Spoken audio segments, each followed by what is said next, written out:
আসসালামু আলাইকুম ওরহমতুল্লাহি ওবরাকাতুহু। সম্মানিত শ্রোতা মণ্ডলী ও দর্শক মণ্ডলী, আপনাদের সামনে আমি একটা জরুরি মশলা নিয়ে উপস্থিত হয়েছি যে কোরবানির চাঁদ উঠলে কি নখ চুল দাড়ি এগুলো কাটা যাবে কি না। দেখেন, কাটলে কোনো গুনাহ নাই, না কাটলে কিন্তু অনেক নেকি পাবেন। কোরবানির চাঁদ যেহেতু আগামীকাল বুধবার 28শে মে বাদে নামাজে মগরিব অর্থাৎ মগরিবের নামাজের সন্ধ্যার সময় যে চাঁদটা উঠবে সেটা হচ্ছে আপনার ঈদুল আজহার চাঁদ।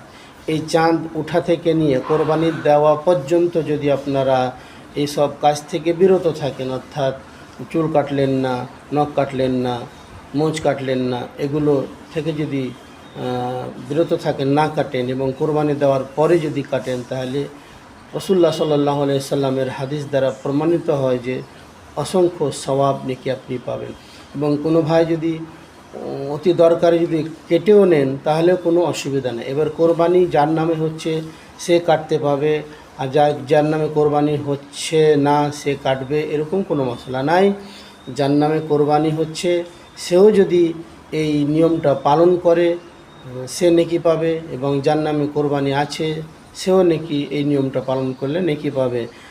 এতে কোরবানি দাতা এবং অদাতা এর ব্যাপারে কোনো ব্যাপার নাই। কোরবানির মশলা হচ্ছে যে মালিকে নেশাবের প্রতি কোরবানি ওয়াজিব।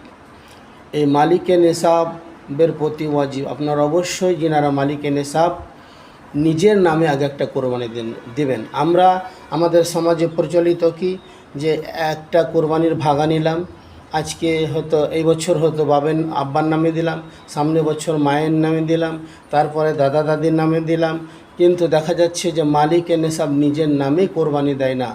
সম্মানিত ভাই সকল আমার, এইভাবে আপনারা শরীয়তের বিরোধী কাজ করবেন না। শরীয়তে যেটা হুকুম রয়েছে, যেভাবে কোরবানি করতে বলা হয়েছে সেভাবে কোরবানি করবেন।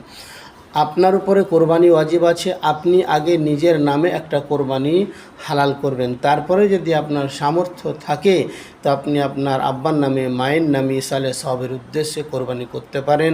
বারো যারা আত্মীয় স্বজন আপনার ইন্তেকাল করেছে তাদের নামে ইসালে সওয়াবের জন্য আপনি কোরবানি অবশ্যই করতে পারেন। কিন্তু জেনে রাখতে হবে যে আপনার নামে যেহেতু ওয়াজিব আছে, ওয়াজিব আপনার উপরে আছে, আপনি যদি সেই ওয়াজিবটা না পালন করেন তাহলে কিন্তু গুনাহগার আপনি থেকে যাবেন। আপনি অন্যের নামে কোরবানি দিলে আপনার ওয়াজিবটা আদায় হবে না।